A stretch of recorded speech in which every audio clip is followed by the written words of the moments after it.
Alice and Bob each toss 5 fair coins. Each coin lands on either heads or tails with equal probability, and with each outcome independent of each other. Alice wins if strictly more of her coins land on heads than Bob's coins do. Okay, they each toss 5 fair coins, right? And we call the probability of this event P1. The game is a draw if the same number of coins land on heads for each of Alice and Bob, and we call the probability of this event P2. Which of the following is correct?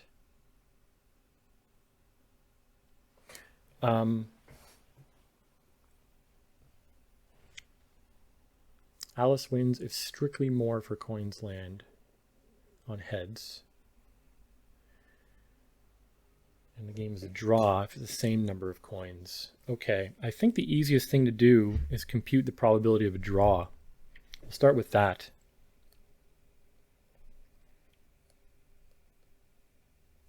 So I'll say,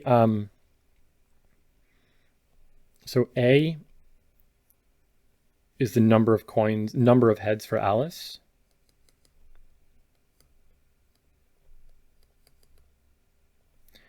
And B is the number of heads for Bob.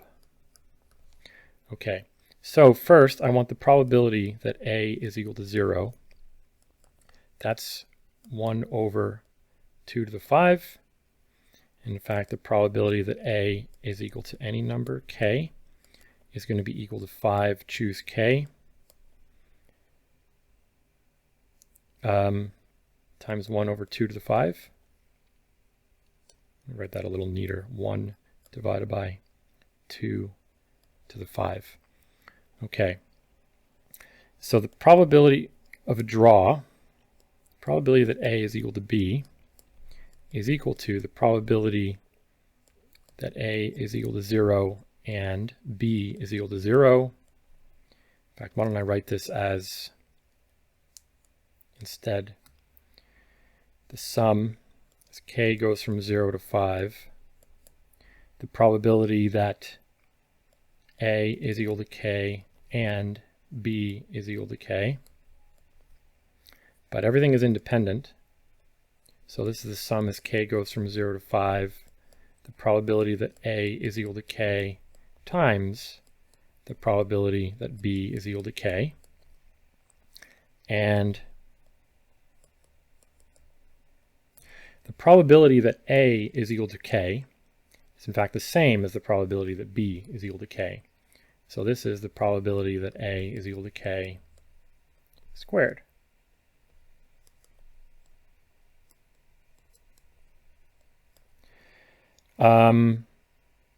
So the probability that A is equal to K, we've computed that already, is 5 choose K times 1 over 2 to the K.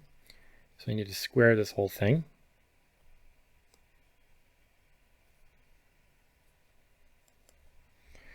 I wonder if at this point it's easiest to just write out this sum.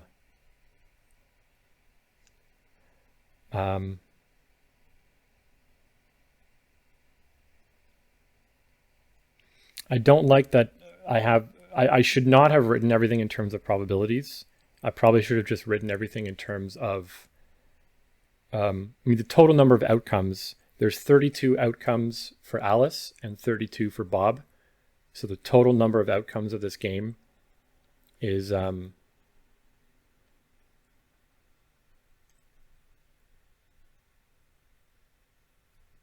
we could even say, well, no, I want all the probabilities to be equal. So I don't want to say that Alice has only 5 outcomes. I want every outcome to be equal probability. So there's 32 outcomes for Alice and 32 for Bob. So the total number of outcomes is 32 squared. I should have written everything in terms of how many outcomes. Now I have all these messy denominators. But anyway, so I have 5 choose 0 squared. Am I missing a,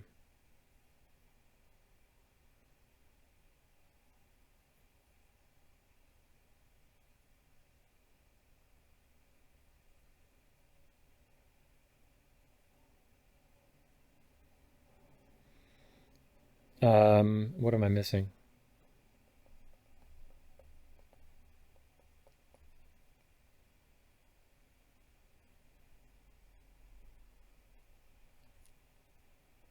Yes.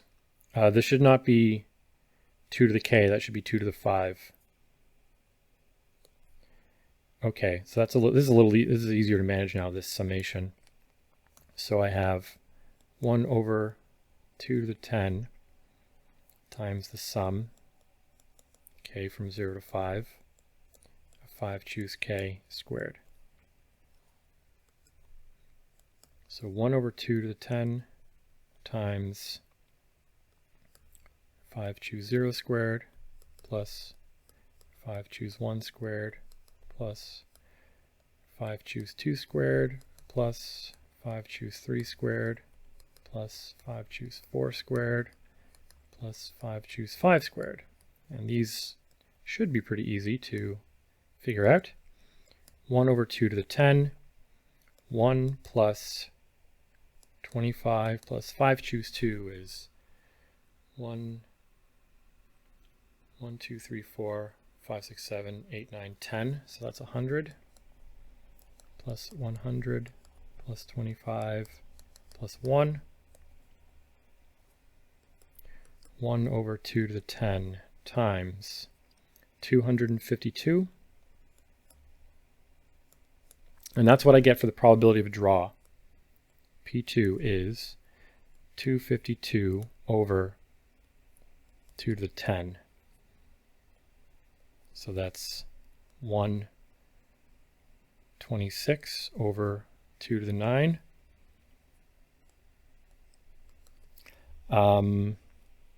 Divided by 2 again, 63 over 2 to the 8.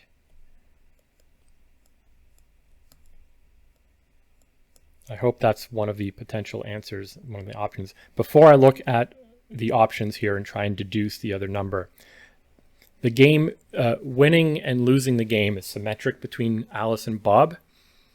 So this is the probability that they draw. 1 minus P2 is the probability that neither of them draw. And so if I divide that by 2, that should give me the probability that Alice wins, which is equal to the probability that Bob wins. So this is equal to, what's 256 minus 63? 3.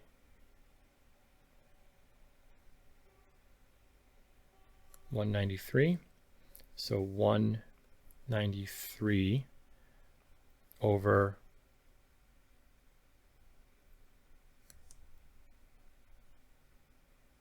512. Okay, and let's see if these two options, these two results correspond to one of the options. Yeah, in fact, it's option A. So option A says P1 is 193 over 512, and P2 is 63 over 256. And I'm pretty confident in this one. I hope I didn't make any arithmetic mistakes. I almost had one carried over where I had a K written there instead of a 5. But yeah, it's this question, the first thing that came to mind is it'll be a lot easier to compute the probability that they both have the same number of heads, because we fully understand the distribution of the number of heads for one player. And so the fact that because everything is independent, the distribution, like the probability that the two outcomes are the same, the outcomes for Alice and the outcomes for Bob are the same, we just have to know all the individual probabilities for Alice and square them all and add them up. There's got to be a name for that kind of thing. The probability that two independent but identically distributed random variables have the same outcome, and you're sort of squaring and adding up on a diagonal. There must be a name for that. I don't know.